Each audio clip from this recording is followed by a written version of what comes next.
Just being able to do what you want to do pretty well. You know, there's times you got to do some other stuff, but we got a lot of different jobs. Just so I can get around both sides.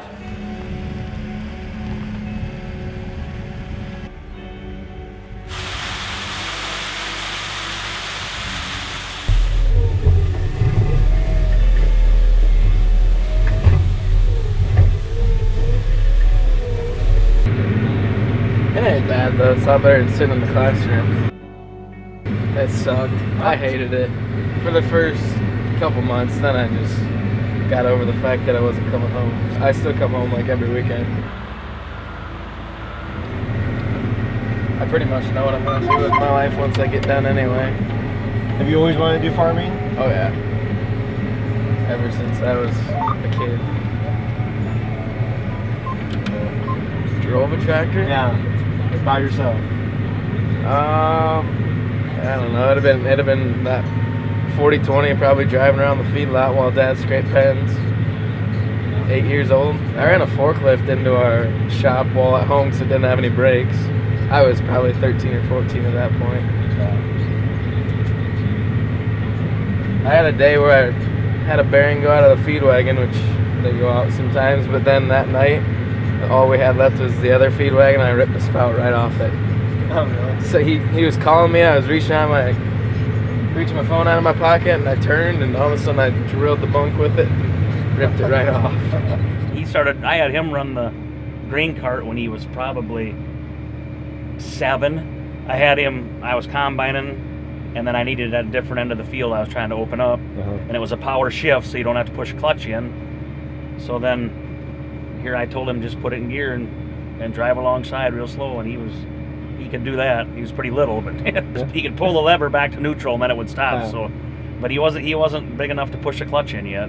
So he's always wanted to farm too. He used to ride with me when I would plant, and I used to have to fill with beans. I would make 5 rounds with the planter, and then I'd have to fill. And he knew exactly when it was time to fill. He counted all the rounds when he was little. Really? Yep. He'd say, "Oh, one more round, then we got to fill." Yeah. So that was always on top of it. Yep. That was a lot of fun. Working with RJ has been that's what you could say is the pleasure of being able to farm when you can work with your grandson. It's probably, I can't explain it, but it's just really, really enjoyable.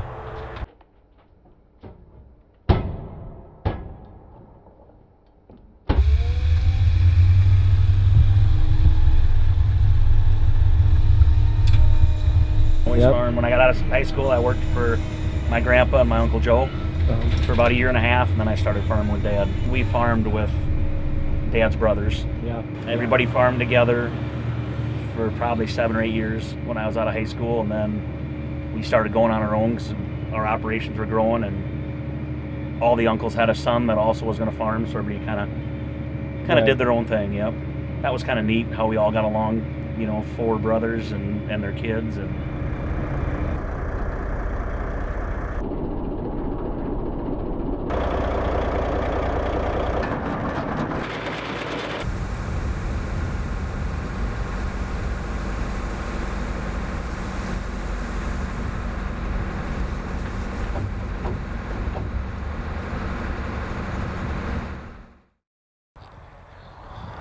I started when I was 19, I had to go to the service and come back, I suppose, probably about 50 years.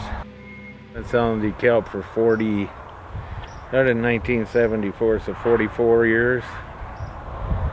That I have, my family, or Rosie's family. They started in 1938. Keffler's. Well, it was a Schmidt. Her grandfather, or her uncle, her dad, yeah, would have been her uncle. Started 1938 for 2 years, and he grew seed also. And I guess at 2 years later, he had 11 townships when he started. Well, then my father-in-law, Rosie's mom and dad, in 1940, they helped him first for 2 years, and then they took over because he wanted to go to strictly growing seeds. It's been in the family for 80 years now, I guess. Staples came down and did a big promotional deal on it just last month. I think he's one of the oldest dealers, he thinks. I think they started DeKalb started in like 35 and they started selling like 38. So it's only 3 years that somebody could have been longer than them. It's been in the family for over 80. It started with, on my mom's side, Keffler, and then my mom's mom was a Schmitz, and they actually started it west of town where Paul and Mary used to live. Mom and Dad used to live over there. So yeah, they just did an article on them for Staples, where my wife Deb works, because Monsanto is one of their merchandisers for one of their vendors. So they've been in business over 80 years, and we might be one of the longest, running DeKalb dealers family that's been in the family that long.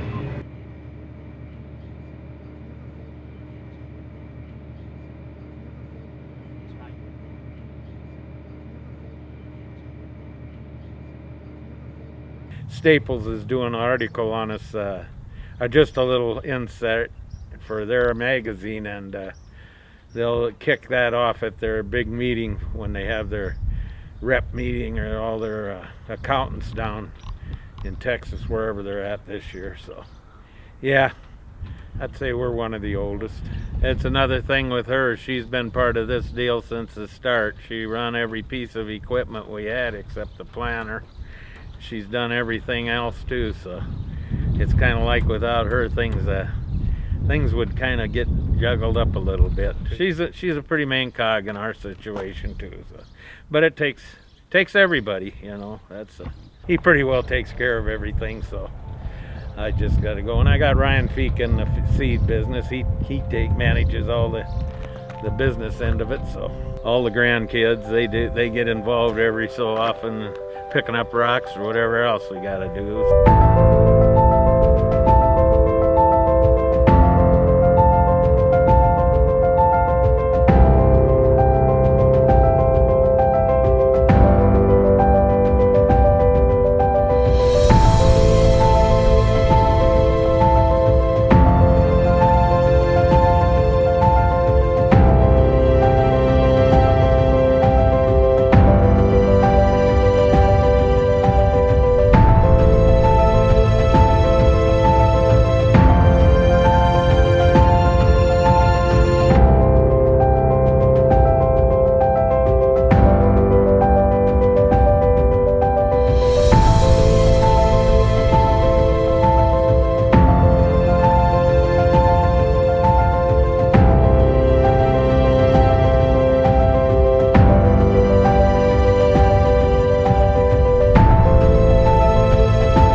My favorite part about farming is probably the field work or working with cattle.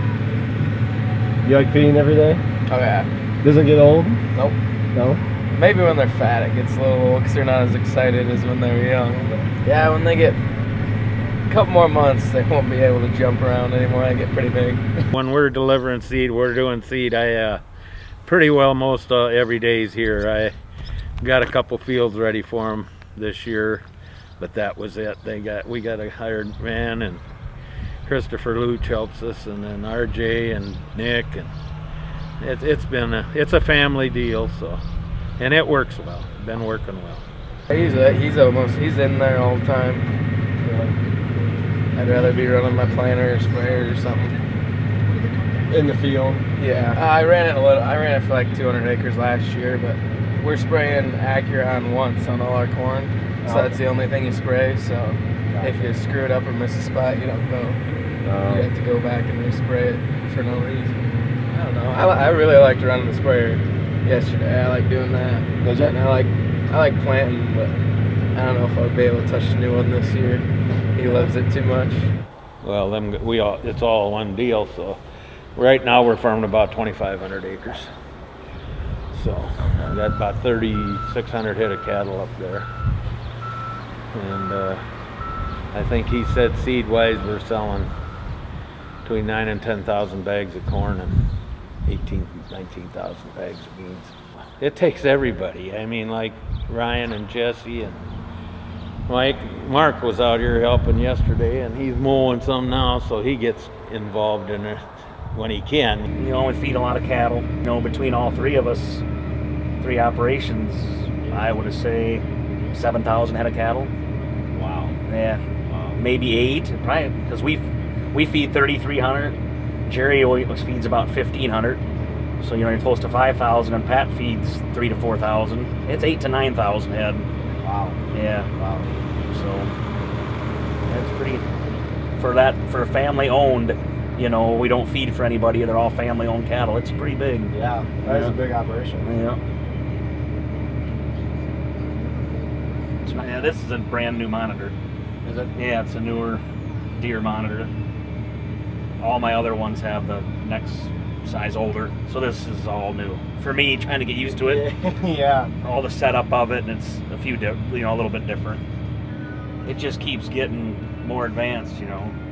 This one here can turn on the ends if you want it. Yeah, I think it's another $500 a year on your subscription. It's capable to turn on the ends. The better accuracy you want costs more.